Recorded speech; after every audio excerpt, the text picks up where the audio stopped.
sur ces sujets-là. Bonjour Grégory, au passage, que je salue, que je connais par ailleurs. Les questions sont ouvertes, bien entendu. Voilà, pour mettre concrètement en place un rôle de référent, c'est pas forcément tout de suite quelqu'un, pour conclure sur cette slide, qui va être dédié une embauche, ça peut aussi être quelqu'un qu'on balise dans le cabinet, un collaborateur, une collaboratrice, où on sent un petit peu de façon instinctive que cette personne-là est technophile et est intéressée par ces sujets-là. En général, on s'en rend compte, c'est assez facile de le voir. Alors, une mission double, on le disait, forcément, ça j'en ai déjà parlé sur les slides d'avant, le rôle de référent va pouvoir être autant utile en interne pour le cabinet qu'en externe, entre guillemets, pour les clients. Et des fois, interne-externe, avec des outils qui sont partagés entre le cabinet et les clients. Donc pour le cabinet, c'est assez facile, hein. Le fait d'avoir un référent digital qui va s'intéresser aux solutions, aux process, ça va permettre d'automatiser pas mal de choses. On peut automatiser pas mal de choses en termes de process.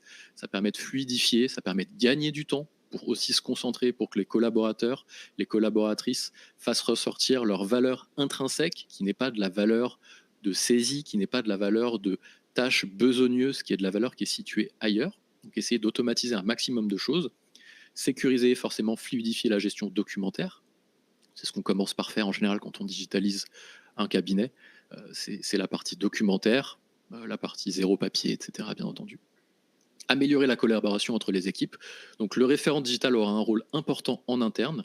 Il mettra ses connaissances, sa veille au service du cabinet, mais aussi au service des clients, parce qu'il pourra les accompagner pour décrypter, je le disais, ça on l'avait pas mis ici, mais je le redis, la partie légale en face de ce qui peut être choisi du côté de l'entreprise. On va la voir de plus en plus avec l'essor des IA. Toutes les entreprises, et ça j'en parlais aussi l'autre jour, toutes les entreprises n'ont pas le luxe de pouvoir avoir un service juridique en interne ou un cabinet de juristes forcément en interne. Donc, qu'est-ce qu'il se passe en général quand ça touche à ces sujets-là? L'entreprise se tourne vers le cabinet, qui représente aussi par sa statut, son statut, ce rôle-là aussi de décrypter le légal. Donc ça va être hyper important aussi de pouvoir décrypter les tenants et les aboutissants du digital, de la transformation digitale, sous le spectre de la RGPD, sous le spectre de la souveraineté des données, etc. Et puis tout ce qu'on a vu pour le référent digital, tout ce qu'il pourra faire en interne, il pourra aussi le faire pour ces clients-là. Donc déployer les solutions. Quand vous déployez une nouvelle solution dans le cabinet, désormais les solutions sont partagées avec les entreprises utilisatrices. Il faut quelqu'un qui accompagne ces utilisateurs-là. Il ne suffit pas juste de dire on va mettre en place Use pour tous les clients du cabinet, donc ça va être utilisé en interne, puis utilisé par toutes les entreprises. On le met, et d'un coup, tout le monde sait l'utiliser comme par magie. Non, ça ne se passe pas comme ça. Il faut accompagner les gens.